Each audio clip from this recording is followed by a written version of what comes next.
یہ ہے کہ یا ایھا الذین آمنوا قوا انفسکم واہلیکم نارا، بچاؤ اپنے آپ۔ یہاں پر غور کیجئے، پہلے اپنی جان آئی ہے، اور یہ ہے بہت صحیح انداز۔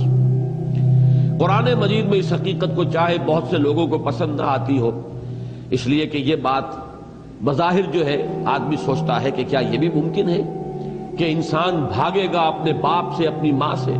یوم یفر المرء من اخیہ وامہ وابیہ وصاحبتہ وبنیہ لکل امرئ منہم یومئذ شأن یغنیہ وجوہ یومئذ مسفرۃ ضاحکۃ مستبشرہ۔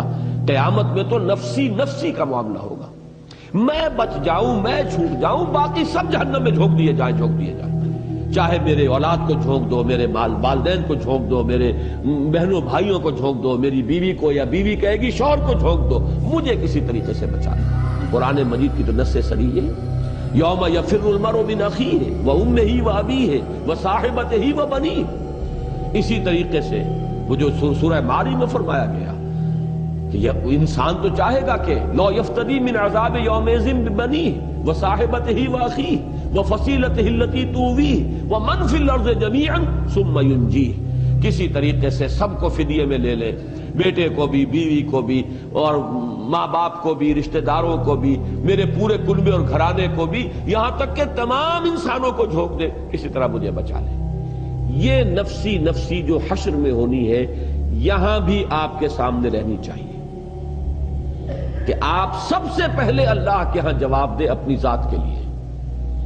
باقی کے لیے آپ صرف کوشش کر سکتے ہیں، اولاد کے لیے کوشش کر سکتے ہیں، بیوی شوہر کے لیے، شوہر بیوی کے لیے کوشش کر سکتی ہے، والدین کے لیے آپ کوشش کر سکتے ہیں۔ کیسے گڑ گڑا کر حضرت ابراہیم نے اپنے باپ سے کہا، یا ابت لم تعبد ما لا يسمع ولا يبصر ولا يغني عنك شيئا یا ابت انی قد جاءنی من العلم ما لم یاتک فاتبعنی اہدک صراطا سویا یا ابت لا تعبد الشیطان ان الشیطان کان للرحمن عصیا یا ابت انی اخاف ان یمسک عذاب من الرحمن فتکون للشیطان ولیا۔ کیسی عاجزی کے ساتھ، کس طریقے سے ادب کو ملحوظ رکھتے ہوئے، کیسے گڑ گڑا لیکن نہیں ماننے لائق شخص۔ تو آپ دوسرے کے لیے کوشش کر سکتے ہیں صرف، جیسے کہ حضور سے خطاب کر کے فرمایا گیا، انک لا تہدی من احببت ولکن اللہ یہدی من یشاء۔ آپ کو اختیار نہیں ہے کہ جس کو چاہے ہدایت دے دیں، یہ تو اللہ کے اختیار میں ہے، جس کو چاہے گا ہدایت دے گا۔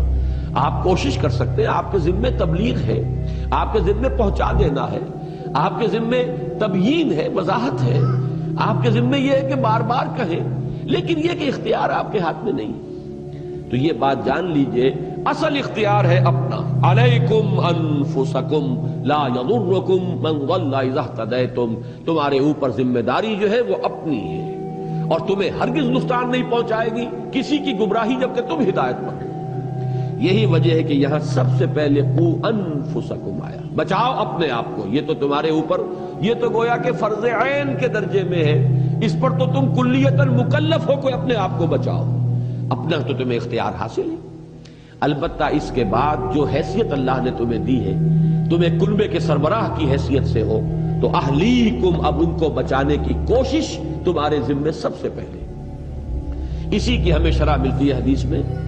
حضور صلی اللہ علیہ وسلم خطبہ دیتے تھے، تقویٰ کی تلقین فرماتے تھے، تو پہلے اپنے آپ کو مخاطب کرتے تھے۔ اوصیکم و نفسی بتقوی اللہ، میں تمہیں بھی وصیت کر رہا ہوں اور اپنے نفس کو بھی کہ اللہ کا تقوی اختیار کریں۔ پھر جب آپ دعوت اور تبلیغ کے اندر بھی ترتیب بھی آپ کو معلوم ہے، پہلے اپنے گھر والوں سے بات شروع کی ہے، پھر اپنے رشتہ داروں کو انذر عشیرتک الاقربین، پھر اپنی قوم، اور اس میں خاص طور پر وہ خطبہ ذہن میں رکھیے کہ اپنے گھرانے کی، اپنے قریب کی، اپنی جو عزیز خواتین تھیں انہیں جمع کر کے، اور آپ فرما رہے ہیں کہ یا فاطمہ بنت محمد انقذی نفسک من النار فانی لا املک لک من اللہ شیئا یا صفیۃ عمۃ رسول اللہ انقذی نفسک من النار فانی لا املک لک من اللہ شیئا۔ اے فاطمہ، محمد کی لخت جگر، بچاؤ اپنے آپ کو، نکالو اپنے آپ کو جہنم سے، آگ سے، اس لیے کہ قیامت کے دن مجھے تمہارے بارے میں کوئی اختیار حاصل نہیں ہوگا۔ اے صفیہ، محمد کی، اللہ کے رسول کی پھپھی صلی اللہ علیہ وسلم و رضی اللہ تعالی عنہا، انقذی نفسک من النار فانی لا املک من اللہ شیئا، میں تمہیں اللہ کے ہاں میں کام نہیں آ سکوں گا، مجھے کوئی اختیار حاصل نہیں ہوگا، اپنے آپ کو بچانے کی کوشش کروں۔ یہ ترغیب، یہ تلقین، تو سربراہ خاندان کے اعتبار سے یہ ہر مسلمان مرد کی ذمہ داری ہے کہ اپنے اہل و عیال کو جہنم سے بچانے کی فکر کرے۔